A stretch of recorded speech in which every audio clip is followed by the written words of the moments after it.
His hand closed around her wrist.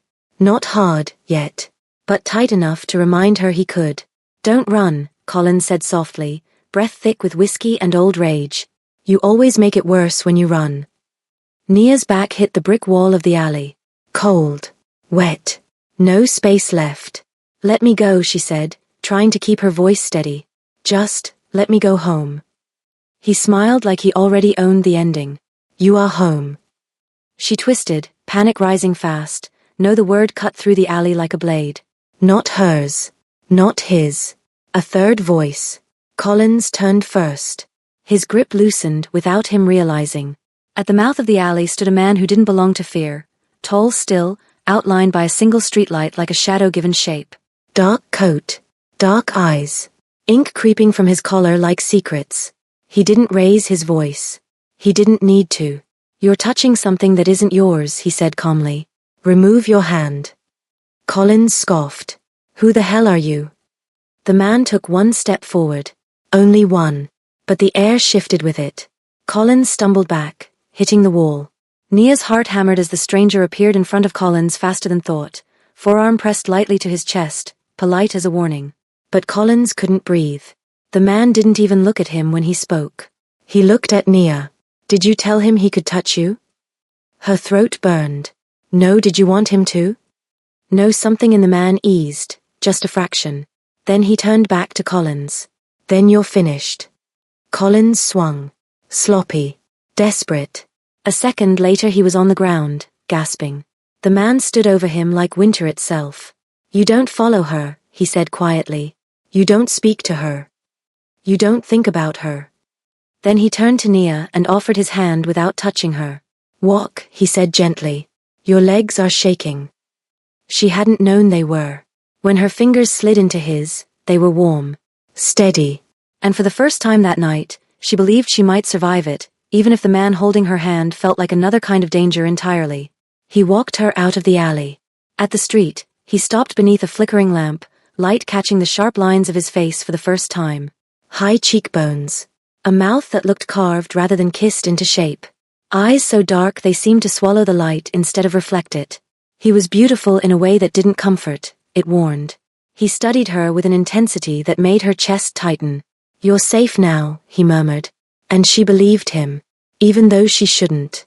Even though standing this close to him felt like stepping from one kind of danger into another. Beautiful, magnetic, silent danger. Who are you? She whispered. Those dark eyes held hers like he'd been waiting for the question. No one you need to fear, he said. But the way he said it, low, steady, certain, made her pulse kick. She didn't know him. She didn't know why he'd helped her. She didn't know why he still hadn't looked away.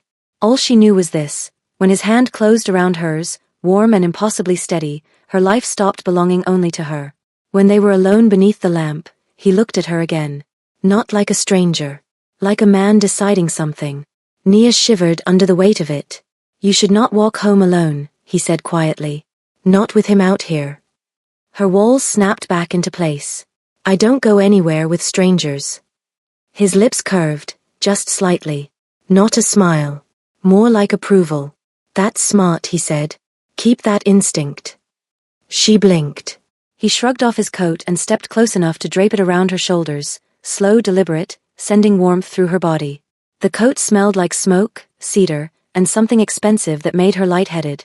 It was too intimate. He was too close. His beauty was too overwhelming to process all at once. A man shouldn't look like that. It was unfair. You can keep it for the night, he said softly. I can't keep your coat. You're cold. I'll be fine. He leaned in, not touching her, but close enough that her breath stuttered. I'm not offering, he murmured. I'm insisting. Her lips parted. Heat uncurled low in her stomach. She hated how much his voice affected her. She pulled the coat tighter. Thank you. He nodded once. Do you have someone you can stay with tonight? No family. No, they're all out of state. He processed that silently, dark eyes flicking over her face. He looked like a man who could devour the world. And somehow, still be gentle with her. You should stay somewhere safe, he said. I'm not going with you, she said immediately. Good, he replied. You shouldn't. Her eyes widened. He gestured toward the street. I will follow you from a distance. Not close. I'll make sure you get inside safely. That's not necessary. It is for my peace of mind, he said softly. Those words disarmed her more than his beauty did.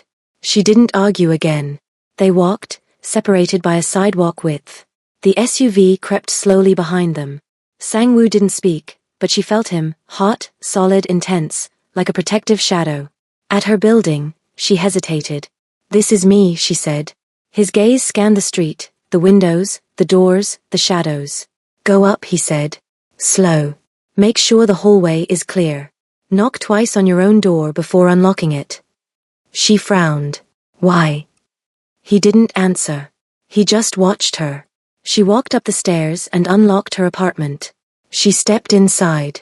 And froze. Her doormat was crooked. Her lights were on. A picture frame was cracked on the floor. Someone had been inside. Recently. On her kitchen table sat Collins's jacket. Her lungs squeezed. Her heart punched against her ribs. Her phone buzzed. A text. Unknown number, you can't hide from me. Her scream got stuck in her throat. She stumbled back into the hallway, just in time to see Sang-woo appear on the stairs. His expression changed instantly when he saw her face. What happened? He asked, voice dropping to a dark whisper. He was in my apartment. Her voice cracked. Collins was inside. I'm not going inside, she whispered. Her breath shook. What do I do? You stay with a friend. A coworker. Anywhere but here. She swallowed. I don't have anyone. Sang-woo placed a steady hand on her shoulder, grounding her with just his warmth. You're not safe here, he said. My men will stay outside your building all night. And the next. Nia exhaled shakily.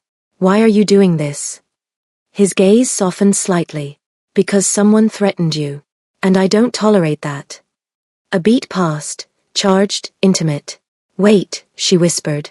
I still don't know your name. He stepped close, lowering his voice to a rumble that slid right through her. Shin Sang-woo. Danger wrapped in silk. And you? He asked. Nia. He repeated it, slow and careful, Nia. Then he held out his hand. Your phone. She gave it to him without thinking. He typed, pressed call, then handed it back. My number is in your contacts. Use it if anything feels wrong. Her heart kicked. What about your coat? His eyes swept over her, his coat wrapped around her curves, drowning her in his warmth. Keep it, he murmured. It looks better on you. Her breath caught. He took a step back, shirt collar lifting in the winter wind, coat still firmly on her shoulders. Lock your door, he said softly. She did. When she looked out the window, Sang-woo was already getting into the SUV, the streetlight catching the edge of his jaw, his men taking their positions. He didn't look back. He didn't need to. She pulled the coat tighter around herself, inhaling his scent, and whispered his name. Sang-woo. The first week after the alley blurred. The first couple of nights, Nia jumped at every sound. Every creak. Every footstep in the hallway. But nothing happened. No new texts. No surprise visits. No jacket mysteriously appearing inside her apartment. Collins had gone completely silent. That should have been a relief. It wasn't. Because silence from a man like Collins didn't feel like peace. It felt like waiting. He'd vanished. And the part that scared her most? No one could find him. Not the cops. Not the neighbors. Not even Shin Sang-woo's people. She hadn't meant to memorize his name, but she had. Shin Sang-woo. Every syllable tasted like smoke and something forbidden. His men stayed posted near her building that first week. Always in rotation. Always there if she looked for them. They never knocked. They never approached her. They just existed. Silent reassurance in black coats. She tried not to look. She looked anyway. Your boyfriend's out there again, Denise said, smirking as she wiped her hands on a towel. He is not my boyfriend, Nia muttered, plating cornbread. Then who's the dude with the car that costs more than this entire block? Denise nodded toward the front windows. Same SUV. Same energy. Same I own the night walk. Nia risked a glance. The SUV was there. Door open. One man leaning against it, scanning the street. Not him. Her chest tightened with confusion and something she didn't want to name.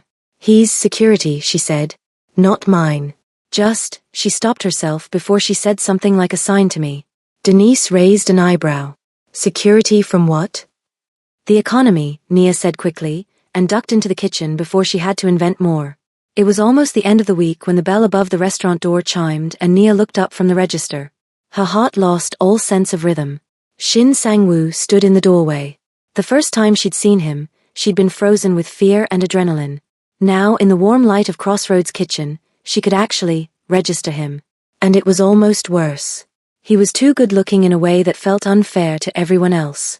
Tall and broad in a dark wool coat that fell perfectly over his frame. Black dress shirt open at the throat, hint of ink trailing beneath. Jawline sharp, lips full, nose straight, eyes heavy-lidded but hyper-alert. Beautiful wasn't even the right word. He was striking, dangerous, magnetic, and he walked like he knew it. Conversations dipped as he moved deeper into the restaurant. He didn't seem to notice. His attention was fixed on one thing, her. He stopped at the counter, gaze sweeping over her face with a slow, deliberate intensity that made her fingers tighten on the register. You look tired, he said quietly.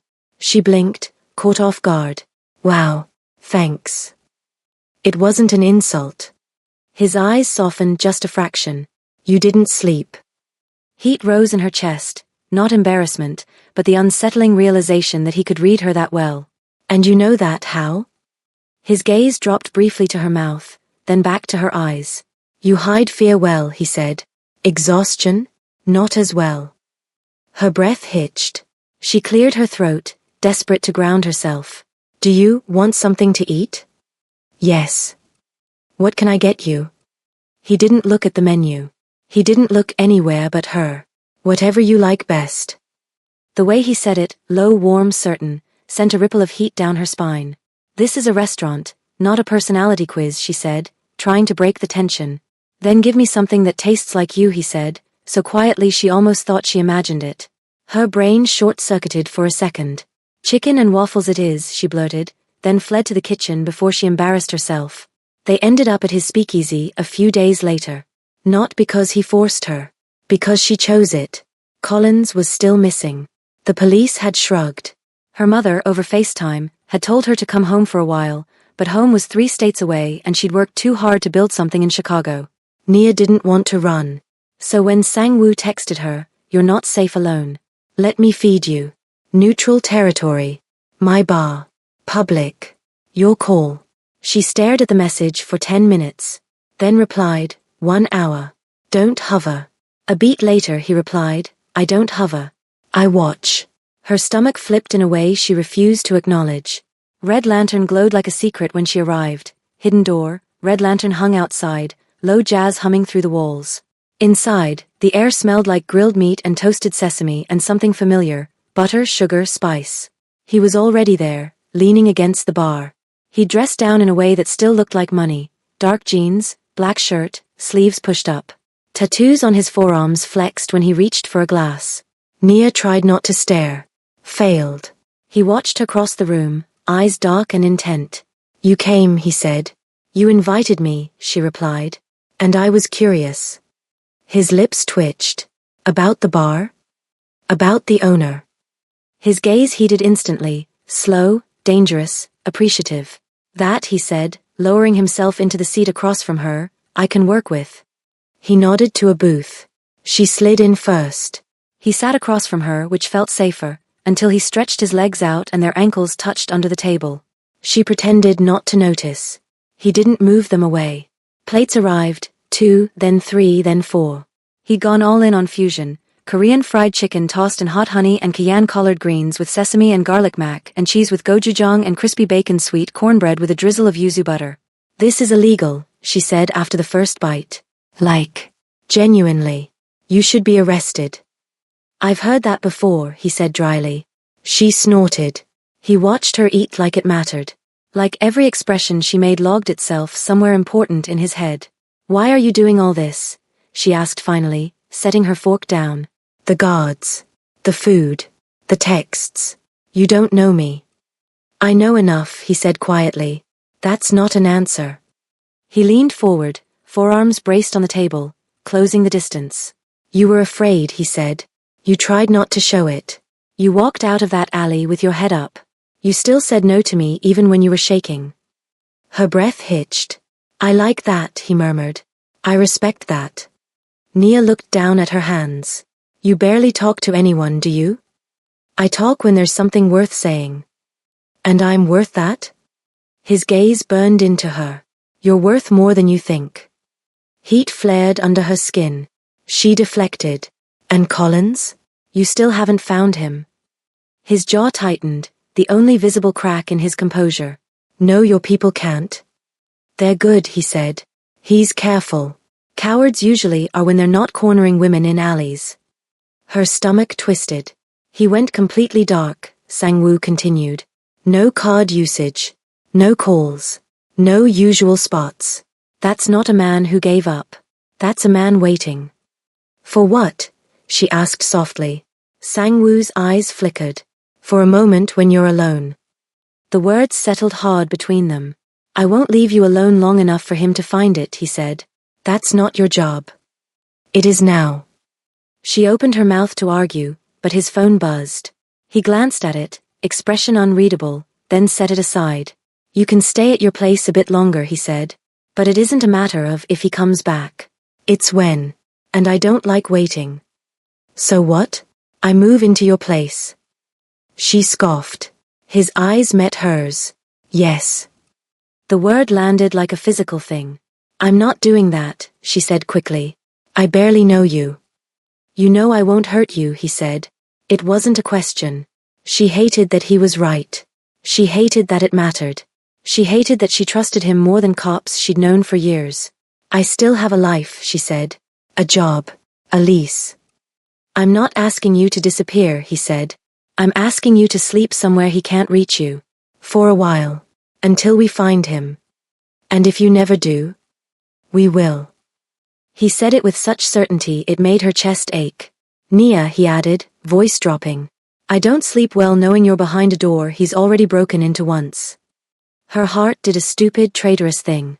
You're losing sleep over me? She tried to joke it off. His lips curved, but his eyes were serious. You're costing me sleep, yes. The words hit harder than they should have. His hand slid across the table, palm up, stopping halfway between them. Not touching her. Waiting. You don't have to say yes tonight, he murmured. But when you do, I'll be ready. She stared at his hand, then at his eyes.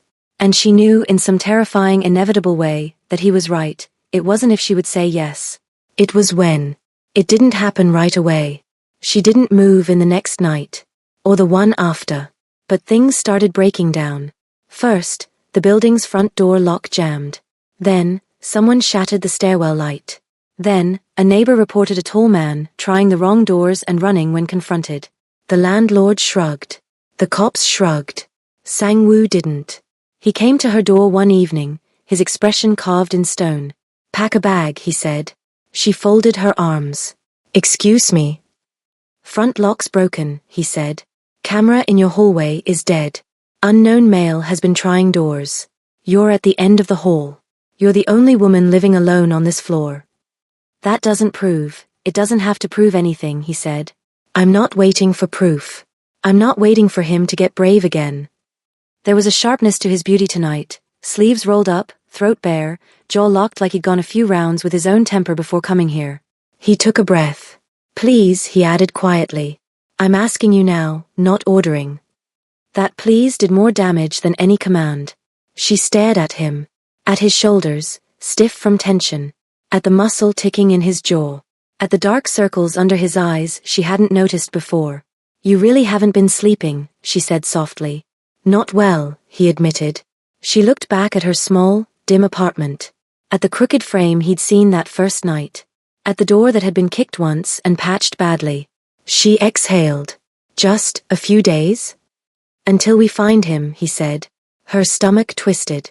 But this time, she nodded. Fine, she said. A few days. He stepped aside to let her pass. He insisted she lock the door behind her even as they left. I don't like open endings, he muttered.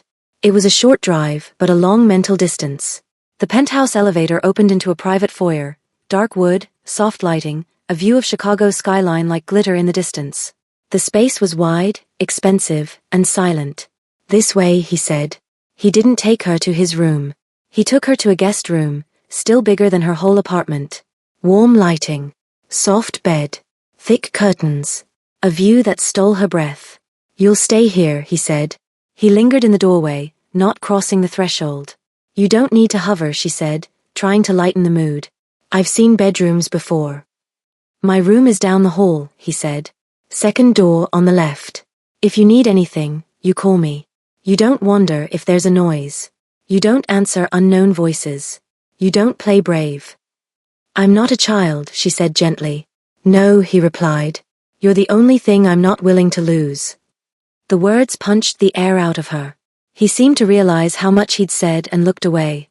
"Sleep," he added, voice quieter. "For once you can." She did. For the first time in weeks, Nia slept without waking up every hour. After 2 weeks, routine had settled in. She woke in the guest room, smelled coffee, found breakfast on the counter, sometimes made by him, sometimes by a staff member who vanished before she could say thanks. She went to work. His driver took her. His men kept a discreet distance. She came back. They sometimes ate together.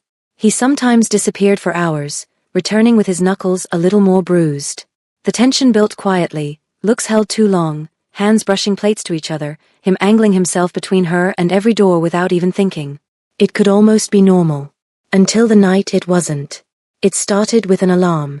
A barely audible chime in the hallway, so soft she almost missed it. Nia frowned and stepped out of the guest room. "Sang-woo?" she called. No answer. The penthouse was too quiet. No jazz. No clink of ice in a glass. Just that faint chime repeating every few seconds. Her stomach flipped. She moved toward the sound. It led to a door she'd never seen open before, steel heavy, usually locked. Tonight, it was slightly ajar. Light spilled out from underneath. Voices filtered through. One low and furious. One choked and panicked. She pushed the door open just enough to see. And froze. It wasn't just a room. It was a control center, multiple monitors on the walls, a long table, cabinets, hard cases. And in the middle, Collins. Bruised, wrist zip-tied to a bolted chair, shirt torn. One of Sang-woo's men stood nearby, arms folded, expression flat. Sang-woo stood in front of Collins, hands on the table, leaning in. His beauty had turned sharp, almost cruel in how perfectly it framed his fury. "You broke into my building," he said calmly. "You reached my floor." Collins spat blood to the side. "You think she's gonna stay with you? She's mine." "Wrong choice of words," Sang-woo said. His fist connected with Collins's ribs in a punch, so fast Nia barely saw it. Collins wheezed. "Do you know what happens," Sang-woo continued softly, "to men who make women feel small in my city?" He grabbed Collins by the jaw, forcing him to look up. "They disappear." His voice was too quiet, too sure.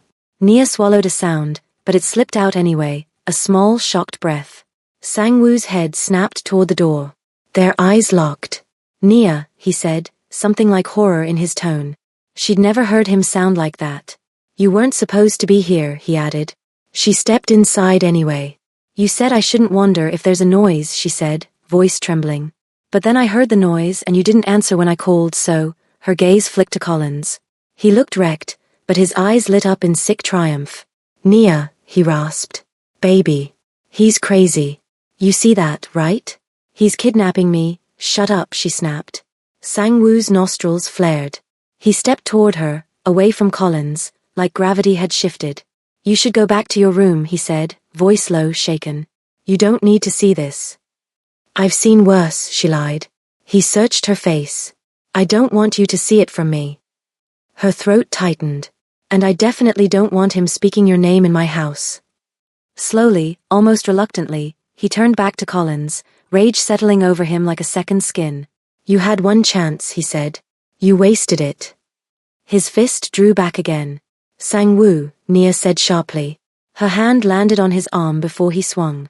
His muscles were rock hard under her palm, vibrating with restrained power. "Please," she whispered. Don't kill him. Not like this. Not in front of me. His jaw clenched. He won't stop. Then make sure he can't get near me, she said. But don't let him turn you into something you told me you're not. He exhaled through his nose, harsh and ragged.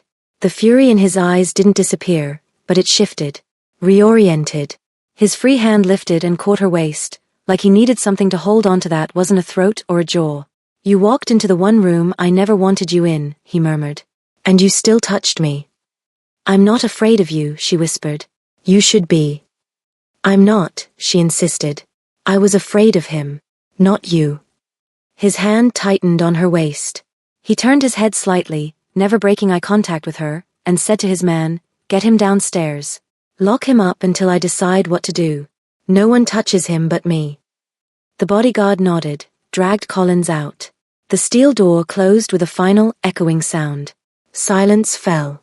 Nia suddenly realized how close they were. His hand was still on her waist. Her hand was still on his arm. Up close, Sang-woo looked less like a monster and more like a man on the edge. You shouldn't have seen that, he said quietly. You keep saying that, she replied softly. But I did. His eyes dropped to her mouth. Slowly, his hand slid from her waist up her spine, settling at the back of her neck. His thumb brushed her pulse. You keep walking toward me, he murmured. Even when I show you the ugliest parts. Maybe they're not ugly to me, she said. His breath hitched. Something in his posture broke, some last bit of distance he'd been clinging to. He leaned in, giving her every chance to pull away. She didn't. His lips met hers. The kiss was slow, deep, almost reverent, like he'd been holding it back for weeks and finally let himself have a taste. Heat surged through her. Her fingers slid up his chest, curling into his shirt. He groaned, low in his chest, and pulled her closer. It wasn't sweet. It wasn't gentle. But it wasn't cruel. It was hungry and controlled, like everything about him. He kissed her like a vow, possessive, desperate, careful. When he finally pulled back, his forehead rested against hers, their breaths mingling, the world narrowed to shared air. If I keep going, he rasped, voice rough, I won't be able to let you go. Her heart felt too big for her chest. Then don't, she whispered. His eyes closed like the words hurt. You don't understand what that means, he said. If I keep you, I keep you. I don't share. I don't walk away. I don't let anyone near you. Ever. Good, she said, fingers still fisted in his shirt. Because I'm tired of people letting me go. He went quiet. Then he kissed her again, slower this time, deeper, like acceptance. When he broke away, his voice was different. Softer. Darker. Certain. You're mine, Nia. She shivered. And you, she breathed, are very, very bad for my sanity. A faint, incredulous smile tugged at his mouth. I'll work on being good for everything else, he said. Starting with making sure he never gets near you again. It wasn't a promise. It was a verdict. The monitors in front of them showed a dozen different views of the building. Elevators, entrances, streets dusted with snow. On one screen, two of his men were dragging Collins down a concrete hallway. Nia swallowed, her heart finally starting to slow after everything that had just happened. The alarms, Collins in the chair, Sang-woo ready to break him apart, the way his mouth had felt on hers like he'd been starving for weeks. What are you going to do with him? She asked. His fingers flexed gently against her nape. What do you want me to do with him? He countered. She blinked. You're asking me? You stopped me, he said, voice low, steady. Twice. You stepped between us. You asked me not to kill him. I listened. That means you get a say in what happens next. She looked at the monitors again, at the small figure on the screen who'd once known the inside of her life. Her couch. Her favorite mug. Her fears. She didn't feel sorry for him. She just wasn't sure she wanted his blood on her conscience. I don't want him dead, she said quietly. I want him gone. For good. I don't want to wake up wondering if he's outside my door. Sang-woo nodded slowly. That, he said, I can do. How? His mouth twitched, humorless. You don't want the details. Sang-woo. He sighed softly. I'm not putting a bullet in his head. I'm not tossing him in a river. If I did, I'd be lying to you. And I don't lie to you. Her chest tightened. With men like him, he went on, sometimes fear lasts longer than bruises. I can make sure he leaves this city, with enough of a reminder that he never even thinks about coming back. She pictured Collins waking up somewhere far from Chicago with a broken life, a broken ego, and a very clear understanding of who not to cross again. Will he hurt someone else? She asked. I'll make it very difficult for him to hurt anyone, Sang-woo said. You have my word. He said it so calmly, so matter-of-factly, that something warm settled inside her. She exhaled. Okay. His thumb stroked the edge of her jaw. That enough for you? He asked. For now, she said. Ask me again in a few nightmares. His eyes softened, a shadow of a smile ghosting across his lips. I'd erase those if I could. You kind of already are. She felt him breathe out, tension loosening in his shoulders. The adrenaline was ebbing now. The violent edge in him remained, but it had shifted, receding under the weight of something else when he looked at her. Want. Relief. Possession. He dipped his head, brushing the tip of his nose against hers, tentative for the first time since he'd kissed her. You scared me, he murmured. She almost laughed. I watched you beat a man half to death, and you're the one who got scared?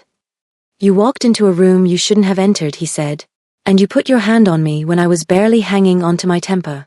You think that doesn't terrify me? Why? She whispered. He held her gaze, eyes dark and bare. Because there is nothing in this city more fragile than you, and you keep walking straight toward the fire. You're the fire, she said. He huffed out something like a laugh. Exactly. She stepped closer until their bodies touched, the heat of his body bleeding into hers. And yet I'm still standing. His breath stuttered. Stay, he said. Not a command.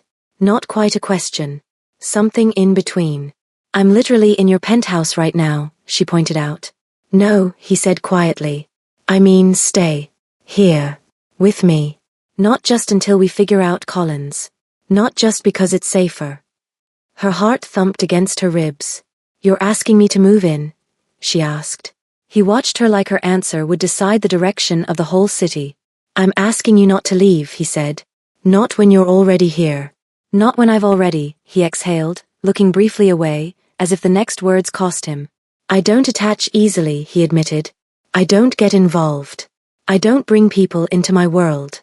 But you're already in it, Nia. And I'm selfish enough to want to keep you there. A laugh slipped out of her, shaky and wet. You calling yourself selfish is the understatement of the year. You're still shaking, he said, thumb brushing under her eye where a tear had escaped. You're still terrifying, she shot back softly. And I still trust you more than anyone I've ever trusted. There it was. The real terrifying thing in the room. His eyes darkened, pupils widening. Do you? Yes. How much? Enough to stay, she whispered. Something in his posture broke and reformed. It was like watching ice crack and melt all at once. Then you're not leaving, he said. Not unless you tell me you hate me. And even then, she arched a brow. Even then what? His mouth curved, wicked and soft. We'll negotiate. She shook her head, a startled laugh escaping. The sound seemed to ease something in him. Come on, he said, finally letting his hand slide from her neck. I owe you something warm that isn't fueled by adrenaline. Is this about to be more food? She asked. Because I'm not mad at that. Yes, he said simply. But you're helping this time. After making dinner together they ate at the island, hip to hip, shoulders brushing. At some point he reached over and took a piece of cornbread directly from her plate. Rude, she said. I told you, he replied, unbothered. I don't share. Except with you. You're really not going to let that go, are you? No, his hand settled on her knee under the counter, warm, heavy, anchoring. He didn't move it. Didn't push. Just rested it there. Heat poured through her from the point of contact. Her voice dropped. You're doing that on purpose.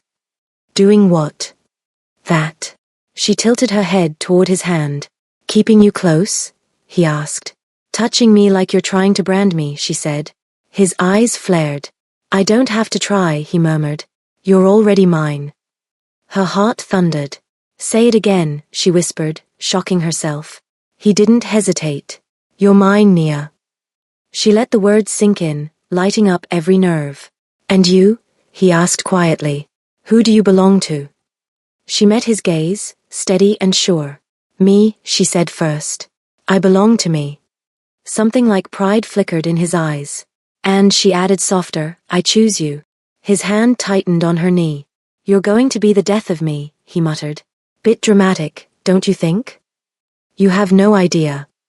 Later, when the dishes were cleaned and the city outside glittered under a fresh dusting of snow, he took her out onto the balcony. The wind was sharp, knifing across her bare arms. She shivered. Before she could complain, he was already behind her, wrapping a thick blanket around her shoulders and then wrapping himself around her under it. Her back fit neatly against his chest. His arms settled low around her waist, palms splayed over her stomach, as if anchoring her to him. Below, Chicago glowed. Above, the sky stretched deep and endless.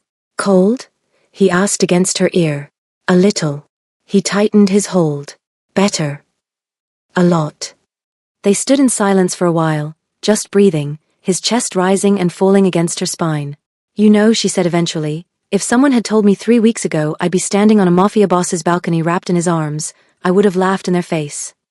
I would have killed them for speaking about you, he said. She elbowed him lightly. You're horrible. You like me horrible. Unfortunately, she sighed, yes. He rested his chin on her shoulder, his lips close enough to brush her skin with every word. Collins is going to be gone soon, he said. Far from here. Far from you. You'll be able to walk down your street without looking over your shoulder. Will I still need your men watching me? She asked. Yes, he said without missing a beat. She turned her head to glare at him. That's not reassuring. He loosened his hold enough for her to turn in his arms and face him. His hands slid automatically to her lower back, fingers splaying over the curve of her waist. I'm not going to apologize for wanting you safe, he said. Or for wanting you where I can see you. You can't control everything, she said. No, he agreed. Just more than most. She studied his face, his impossible beauty, the scar near his brow, the way his eyes softened only when they were on her. Why me, Sang-woo? She asked. You could have anyone. And I mean that literally. Have you seen your face? A real smile cracked through then, small but there. I see it every morning, he said. It's less impressive up close. Liar. His smile faded into something more serious. You were frightened, he said. But you still talked back. You didn't beg. You didn't try to charm me. You saw what I am, and you didn't flinch. I flinched a little, she admitted. You still walked toward me, he said. You still touched me. In that alley. In the office. Here. Every time you should have run, you stayed. That does something to a man who has spent his whole life being a weapon. Her throat tightened. I don't want to be just a weapon when you look at me, he finished softly. I want to be, whatever it is you see that lets you put your hand on me when my own men won't. She reached up, tracing the line of his jaw with her fingertips. I see you, she said. All of it. The weapon. The protector. The man who cooks too much food when he's worried. The man who watched my building for hours when he'd only known me a day. His eyes flickered. She had him there. I see you, she repeated. And I'm not going anywhere. He closed his eyes briefly, as if steadying himself. When he opened them again, something final had settled there. Then listen carefully, he said, voice low and firm. As long as I'm breathing, no one touches you. No one scares you. No one raises their voice at you. No one makes you feel small. He dipped his head, his lips brushing her forehead, her temple, finally hovering over her mouth. They want to get to you, he whispered. They go through me. And I don't break. Her breath shook. That's a little intense, she said. I'm an intense man. She smiled. Good thing I'm done with soft. He kissed her then, slow and deep, the city spread out beneath them like a witness. There was still danger out there. There would always be. But here, in the circle of his arms, with his heat branding her under the blanket, with his vow still humming against her lips, she felt something she hadn't in a very long time. Safe. Wanted. Chosen. His. And as his mouth moved over hers, as his hands slid up her spine and the rest of the world faded out, Nia let herself finally admit it. She was his. And somehow, impossibly, he was hers too.